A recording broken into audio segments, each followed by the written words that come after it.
So I just thought we'd do a little video on removing the rocker cover on most of our 45s and our 75 and even our Metro. This bit that's painted black is red, and on this one it's got left, but as we're doing some of the other work on it, we thought we'd remove it and paint it red. It's a case of removing the plastic cover and then undoing the bolts at the front and of course at the back as well. We've got a new gasket also, so now you can see the bolts at the bottom a little bit more easier that you have to remove with these bolts. And of course to remove it, you've got to take the spark plugs out and the two coil packs. So that's the rocker cover removed. That is the old gasket, which of course we will change. And I did forget to say that you also, as well as removing the two coils, need to remove this little sensor. And actually, the sensor's quite nice because it's got a very little miniature Rover badge on that.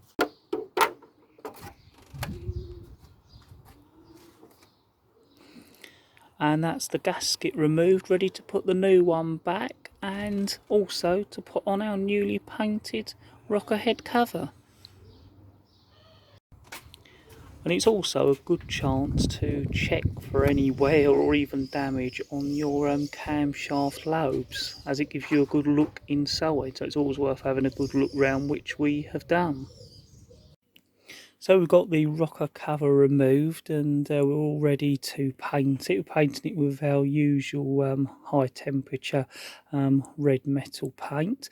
We've cleaned it up. Actually, there's quite a lot of dirt ground into it, so it took quite a bit of cleaning, but as you can see, it's now looking a lot better than when it was on the engine, and it's all ready for us to start painting.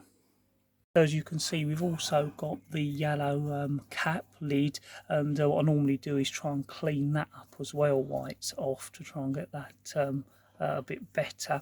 And we've also got the bolts in that block of wood, and they're the bolts that are on show, and what we try and do is paint them red while they're there, just so they look a little bit better when we put them back.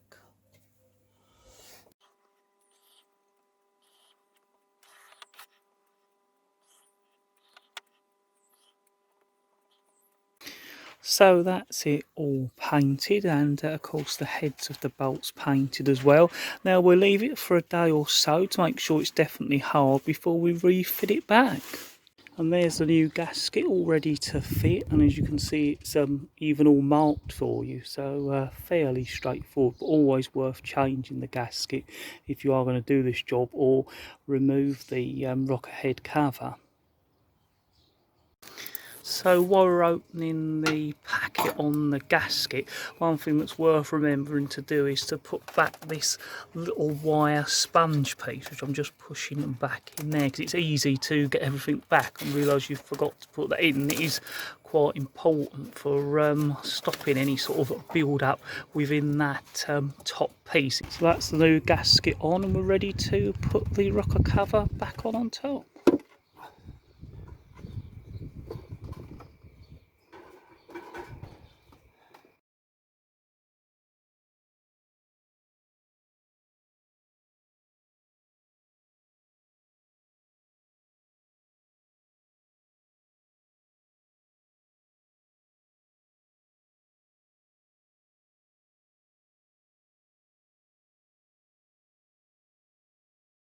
So that's all the bolts added and set to their right torque setting, and also of course you can see there we're following a specific order, so it tightens down the gasket in the right way.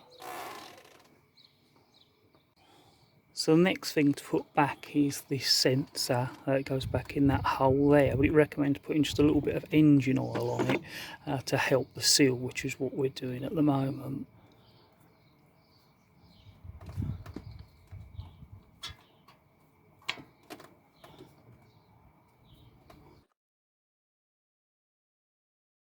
Coils are both back, and the other two, I suppose, fly leads off of those coils are back in, and that more or less is the job done. The only last bit, of course, is to put the black plastic cover back with the Rover logo on. These coils go back nice and simply, just with two bolts on each, and actually it's a really nice neat system, and they're all hidden away under that plastic cover. And that's the job done with the plastic cover back on.